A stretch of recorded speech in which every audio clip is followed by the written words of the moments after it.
My name is Wyatt Hawkins, and I'm a 37-year-old real estate agent from Austin, Texas. I've always prided myself on being a rational, level-headed kind of guy. But what happened to me last summer in that godforsaken house on the outskirts of Marfa changed everything I thought I knew about the world. It's taken me months to gather the courage to write this down, but I feel like I need to share my story. Maybe it'll serve as a warning to others, or maybe it'll help me make sense of the nightmare I lived through. Either way, here goes. It all started with a seemingly routine property listing. A large Victorian-style mansion had come on the market, and my boss assigned me to handle the sale. The house had been abandoned for years, and the price was surprisingly low for such a grand property. I should have known then that something was off, but the potential commission clouded my judgment. As I drove out to Marfa that sweltering July morning, the Texas sun beating down mercilessly on my car, I couldn't shake an inexplicable feeling of dread. The GPS led me down a series of increasingly narrow and overgrown roads until I found myself on a dirt path barely wide enough for my sedan. And then, as I rounded a bend, I saw it. The house loomed before me, a decaying giant against the vast Texas sky. Its once white paint was now a sickly gray, peeling off in large patches to reveal rotting wood underneath. The windows, many of them broken, seemed to stare at me like hollow eyes. The wraparound porch sagged ominously, and the ornate gingerbread trim hung in tatters, swaying slightly in the hot, dry breeze. I parked my car and sat there for a moment, trying to quell the unease growing in my gut. "Get it together, Wyatt," I muttered to myself. "It's just an old house." But as I stepped out of the car, the crunch of gravel under my feet sounding unnaturally loud in the oppressive silence, I couldn't shake the feeling that I was being watched. The front door creaked open at my touch, and I found myself in a cavernous foyer. The air inside was stifling, thick with the smell of mold and decay. Dust motes danced in the shafts of sunlight that managed to penetrate the grimy windows, and cobwebs hung from every corner. I pulled out my flashlight, its beam cutting through the gloom, and began my inspection. Room after room revealed the same story of abandonment and decay. Furniture lay scattered and broken, wallpaper peeled in long strips from the walls, and every surface was thick with dust. But it was in the library that I first noticed something truly odd. As I swept my flashlight across the rows of mildewed books, I could have sworn I saw movement out of the corner of my eye. I whirled around, heart pounding, but there was nothing there, just shadows and dust. I tried to laugh it off, but my voice sounded hollow and strained in the oppressive silence. "Just your imagination, old boy," I said aloud, hoping the sound of my own voice would calm my nerves. It didn't. As I continued my tour, the strange occurrences multiplied. Doors I was certain I'd left open were suddenly closed. Footsteps echoed from rooms I'd just left empty. And always that feeling of being watched, of unseen eyes following my every move. But it was in the attic that things took a truly terrifying turn.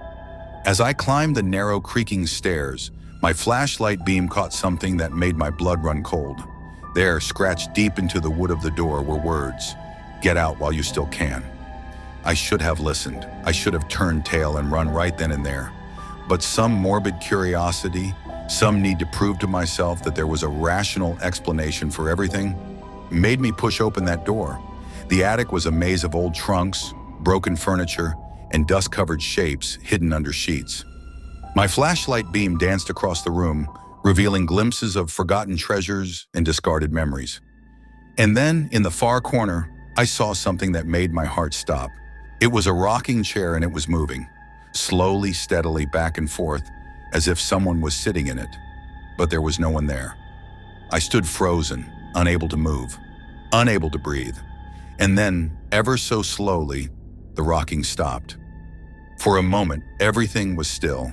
And then, with a creak that seemed to echo through my very soul, the chair began to turn towards me. I ran. I ran like I've never run before.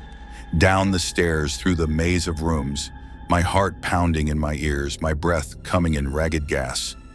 I burst out of the front door and into the blinding Texas sun, not stopping until I reached my car. As I fumbled with my keys, hands shaking so badly I could barely get them into the ignition, I glanced back at the house. And there in the attic window, I saw a face, a pale, gaunt face with hollow eyes and a mouth stretched wide in a silent scream. I peeled out of there, gravel flying, and didn't stop driving until I was back in Austin. I quit my job the next day, unable to explain to my bewildered boss why I couldn't possibly go back to that house. For weeks after, I was plagued by nightmares, waking up in a cold sweat. The image of that face burned into my mind. But the story doesn't end there. Oh no, that was just the beginning of my nightmare. A month after my terrifying experience, I received a package in the mail. There was no return address, just my name scrawled in spidery handwriting. With trembling hands, I opened it. Inside was a single photograph, yellowed with age. It showed the house as it must have looked in its prime, grand and imposing against a clear Texas sky. But it was what was in the foreground that made my blood run cold. There, standing on the porch, was a man. He was dressed in clothes from another era, a high-collared shirt and waistcoat. But it was his face that caught my attention. It was my face, exactly as I look now, down to the small scar on my chin from a childhood accident. On the back of the photograph, in the same spidery handwriting as the address, were the words, "Welcome home, Wyatt. We've been waiting for you." I spent the next few days in a daze, unable to eat, unable to sleep. I couldn't shake the feeling that by entering that house, I had set something in motion, something that had been waiting for decades, perhaps centuries. Against my better judgment, I began to research the history of the house. What I found chilled me to the bone. The house had been built in the late 1800s by a man named Wyatt Hawkins, a wealthy rancher with a reputation for cruelty. According to local legend, Hawkins had made a deal with dark forces to ensure his success, but when the time came to pay his due, he refused. The story said that one night, screams were heard coming from the house, and when the neighbors investigated the next day, they found Hawkins and his entire family dead, their faces frozen in expressions of terror.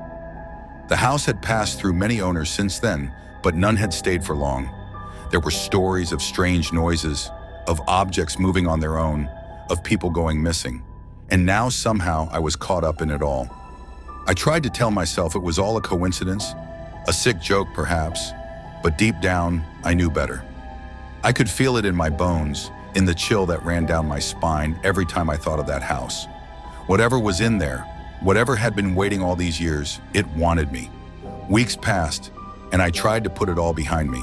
I found a new job, threw myself into work, did everything I could to forget, but the nightmares continued. Every night I found myself back in that house, wandering its endless corridors, always searching for something I couldn't name. And always, always that face in the attic window, watching, waiting.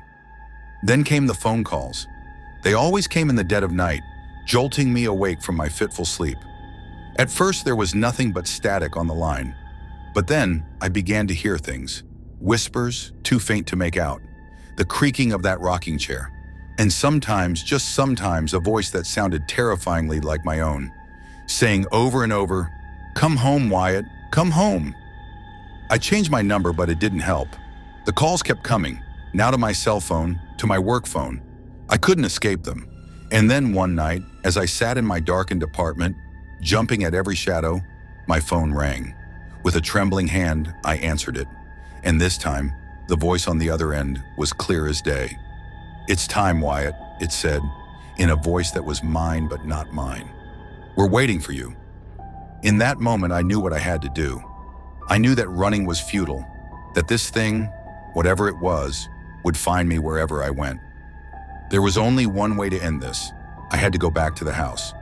The drive back to Marfa was a blur. I remember the endless Texas highways stretching out before me, the sun setting in a blaze of red and gold, as if the sky itself was on fire. As night fell, I found myself once again on that narrow dirt road, the house looming before me in the darkness. It looked different now. Where before it had seemed abandoned and decrepit, now it seemed alive, pulsing with a malevolent energy. Lights flickered in the windows, and I could hear the faint strains of music drifting on the night air. As I stepped out of my car, the front door swung open, as if inviting me in. The porch steps creaked under my feet as I approached, each sound echoing in the stillness of the night. I paused at the threshold, my heart pounding so hard I thought it might burst from my chest. Then, taking a deep breath, I stepped inside. The foyer was transformed. Gone was the dust and decay. Instead, I found myself in a grand entrance hall, lit by flickering gas lamps. The air was thick with the scent of tobacco and something else, something coppery and unpleasant that I couldn't quite place. From somewhere deep within the house came the sound of laughter and conversation. I followed it, moving as if in a dream, through rooms that shifted and changed as I passed through them. One moment I was in a lavish parlor, the next in a decaying ruin, and then back again. I found myself in the library, but it was not as I remembered it.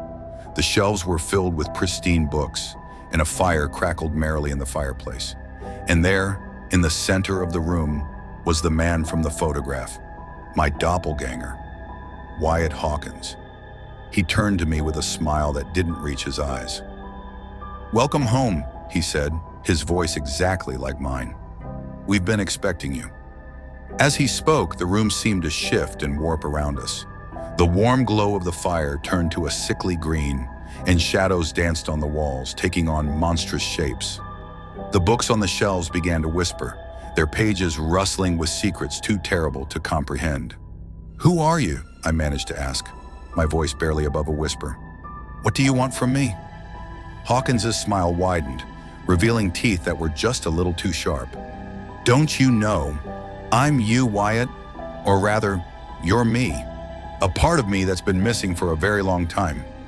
As he spoke, memories that weren't mine began to flood my mind. I saw the house as it had been, saw the dark rituals performed in its basement, saw the price that had been paid for wealth and power. I saw the night when it had all gone wrong, when the forces Hawkins had thought he controlled had turned against him. "You see," Hawkins continued, his voice taking on a hypnotic quality, "I made a bargain. My soul, and the souls of all who bore my name, in exchange for power beyond imagining.